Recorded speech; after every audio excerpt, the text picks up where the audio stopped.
Hi, friends. Welcome to the podcast. I'm Roseanne Callens. I am a success coach who believes that your own upgrade starts here.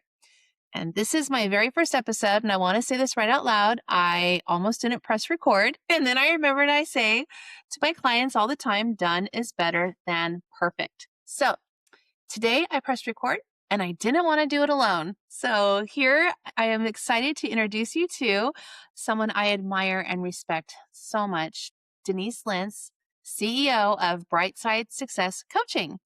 And Denise works with leaders and professionals who have strong ideas, just like her, real experience, and a desire to make change, but often find themselves stuck at the approval stage or waiting for the right moment, which don't we all sometimes? So, Denise, I'm so glad you're here. Yeah, I'm glad to be here. I can't believe I'm sitting next to the coach that I've been working with. I can't remember how many years we've been working together, but it's been at least like three, maybe four Yeah. at some point. It's been quite a bit. And so I'm always honored to be sitting next to you and enjoy working with you every moment I can. Thank you so much, Denise. I'm just so excited to have you here.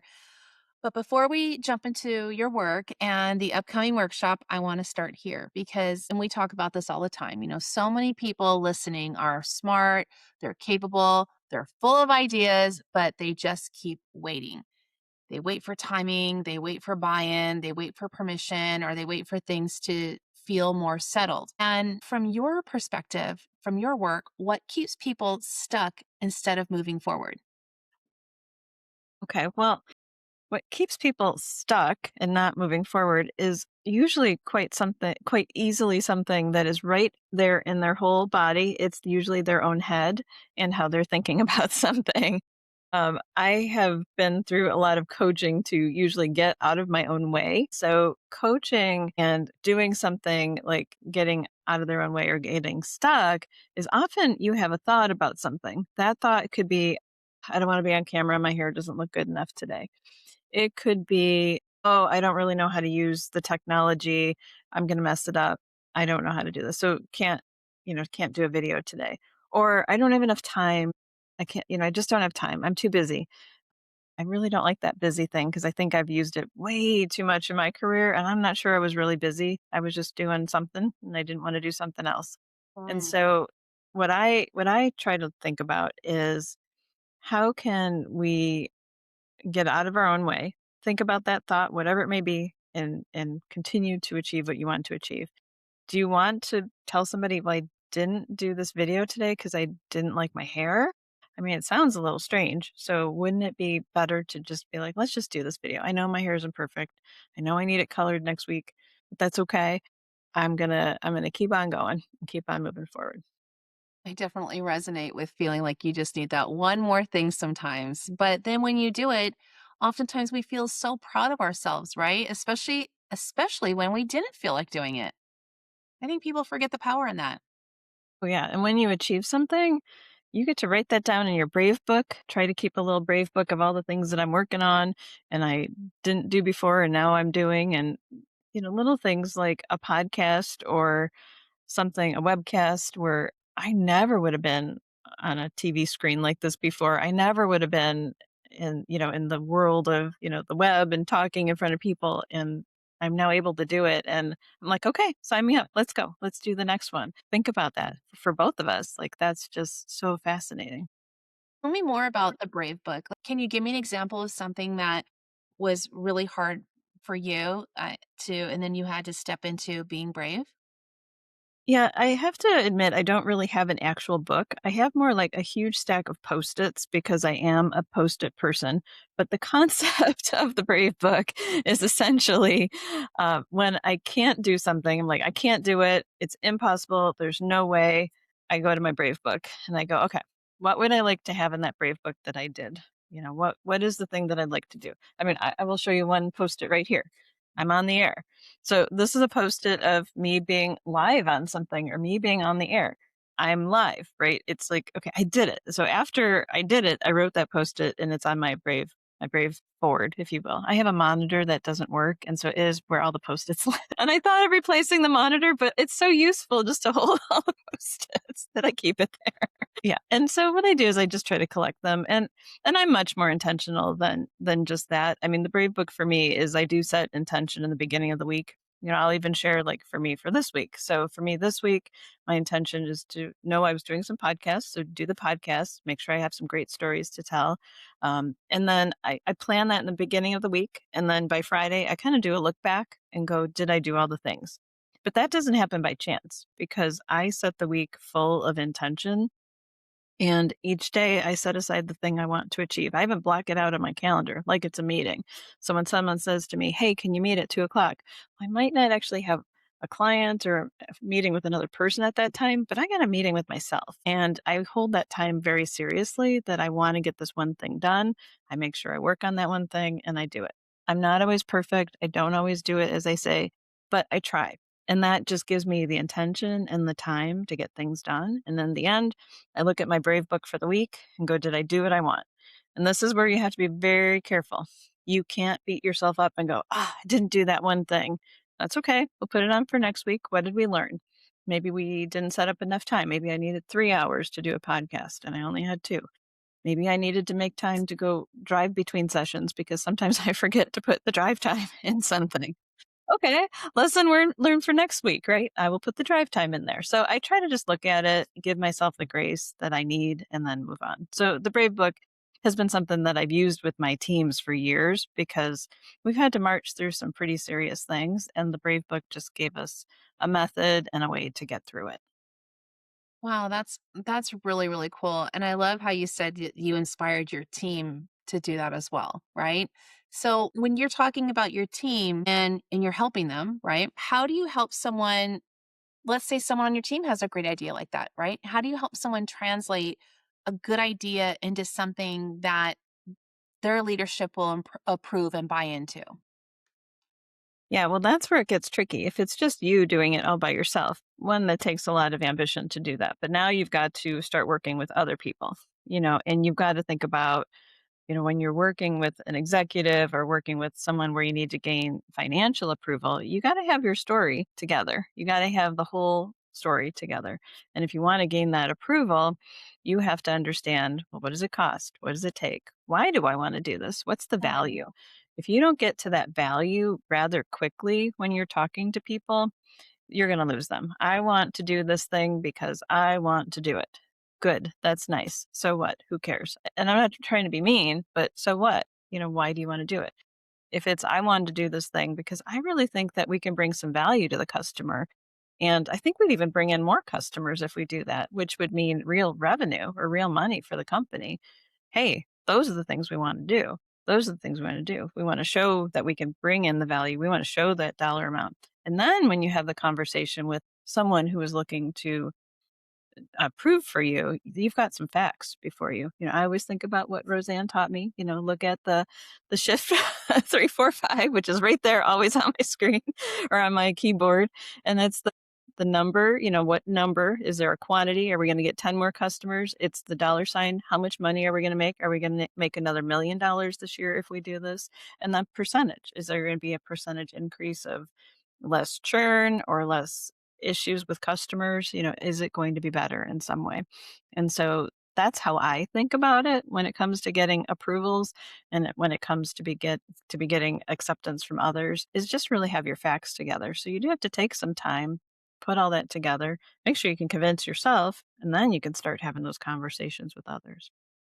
Absolutely. It's about that return on investment for the person that excuse me, it's interesting to me when people say, I'm not in sales, right? If they're not a quote salesperson. But in reality, we're all in sales, right? We're even as parents, we're in sales with our kids. We're always trying to influence and to help people buy into our ideas that, really can make a difference. And there's nothing wrong with that. I mean, it's pretty amazing, I think, to think about the number sign, the dollar sign, the percentage sign. What are those things that your idea is going to bring? Or what's even the pain point that your boss has or your leadership has. You know that they're really struggling with this pain point and you have a way to solve it. And it's just thinking, hey, how can I present it in the best manner that will impress them and make them want to take a chance on me? Right. Which is another one of my favorite ABBA songs, I might add. Take a chance on me. That's so funny. I think there's also another aspect, and I was doing some studying recently, so this will be very recent study and maybe a Okay. little embarrassing, but I'm going for the CAPM, which is one of the PMI, it's Project Management Institute certifications. And Yeah. one of the things that they talked about there that I often forgot, it was just so basic, was when you're meeting with somebody and there's somebody, maybe an executive, maybe somebody who's giving an approval, you have to think about their interest level in something too. Because some people, they're just interested because they find it interesting, but Uh-huh. they don't have any budget for it. They don't have any money to pay for things. They don't have any influence over it. But sometimes you meet with people and they do have the budget for it. They're going to be the ones paying the bill if you do this thing. And so those people have just a little bit of a different aspect of interest when they're talking to you. And so I think it's really important just to do like a stakeholder review before you get started on anything like this and take a look. And this is PMI that taught me this. They have a nice little chart you can use. Go look it up. It's great. It's in their PMBOK, which they have, but it's literally like a stakeholder assessment. Do a quick assessment. Are they a budget owner or not? Are they going to want updates every day? Or are they going to want updates once a month? Some of these things help influence how you talk to these people.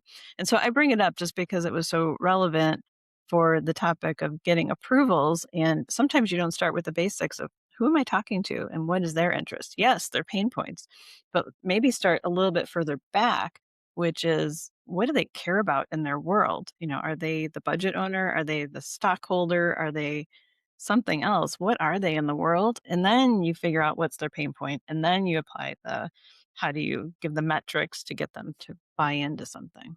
Yeah, and I hear you saying too, just being ready for the opportunity. Like, what if they do have the money and what if they say yes, right? Just being ready and being confident in your own competence. So I feel like that's very important too. That's what I hear you saying, right? Yeah, definitely. I think there's always always be a salesman, and I will be the first to tell you that I don't like salesy people. I can spot them a mile away and I'm like, "Nope, you're not gonna get one over on me," you know? And so, for me, I don't like to do salesy things. But I can talk about facts. I can talk about, this chart I told you about. I can talk about things like that that are important to me, and that's what resonates with me. But if someone is really trying to be salesy, that used it car salesman type, don't like it. Not gonna work with me. Don't sell me air for my tires. I am too smart for that. So what I hear, Denise, what I hear you saying is sales for you is someone giving you like data and facts and being able to back it up. And for me, sales is a service. I love if I view sales as I'm serving, I'm either helping someone get something that they need, or I myself am, maybe even selling like a coaching package to a possible client. I'm thinking, hey, this is the way that I can serve you. But I also like how you're bringing up the data and bring up the data for someone that is maybe not even super trusting because they think, well, maybe I can solve this problem on my own too, right?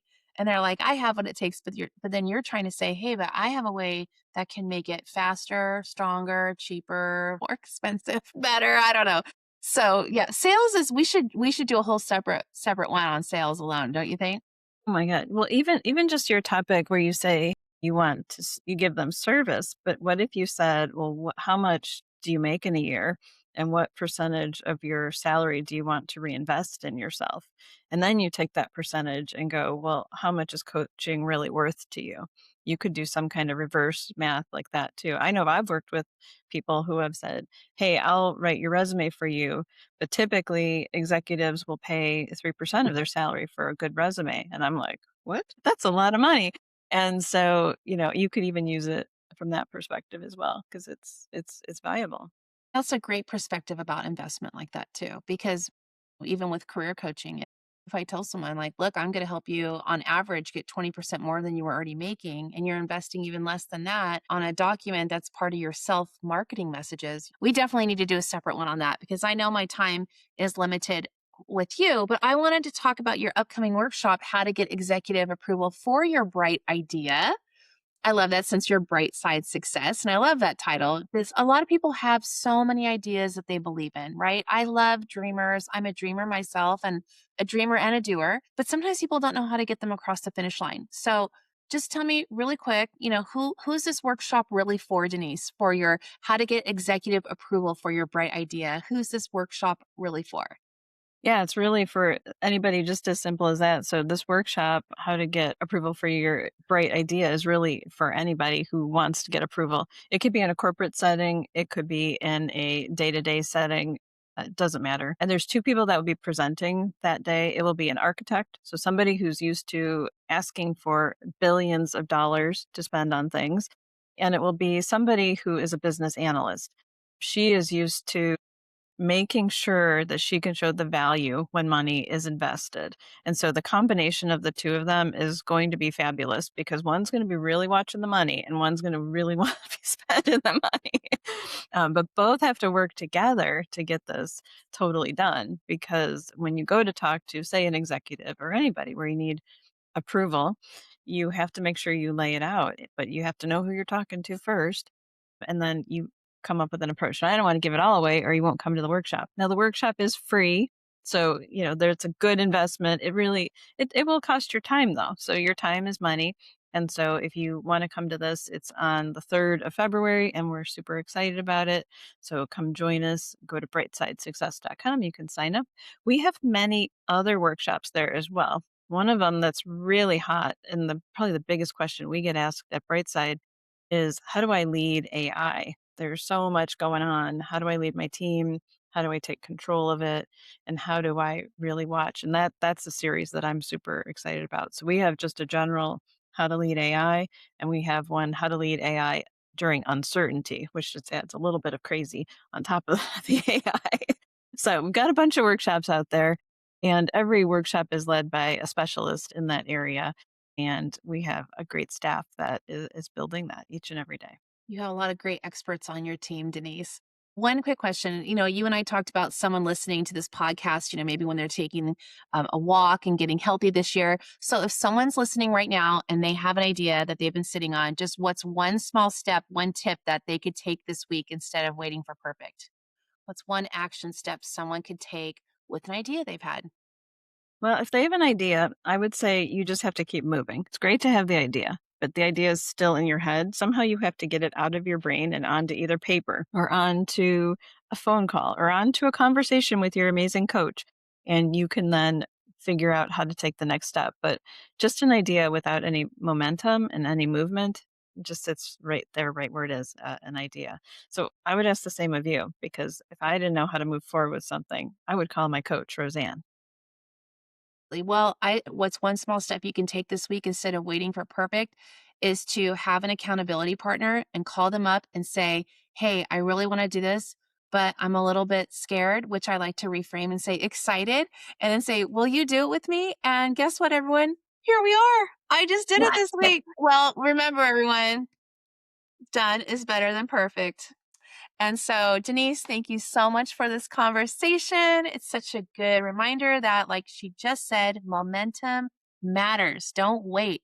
Waiting for perfect can keep us stuck longer than we realize. So, if you're listening and you have a bright idea that you've been holding on to, I want to encourage you to check out Denise's free workshop coming up, How to Get Executive Approval for Your Bright Idea. And we'll link it in the show notes. Denise, thank you for being here. Thank you for the work you do. You inspire me. I love that you're Bright Side Success, because you are truly a shining light for us all. So, and for everyone listening, remember, don't wait for all the lights to be green to leave the driveway. You don't need to be perfect. Your own upgrade has started here, and the magic is in you. And we look forward to seeing you at our next podcast. So thank you, Denise. Thank you, Roseanne.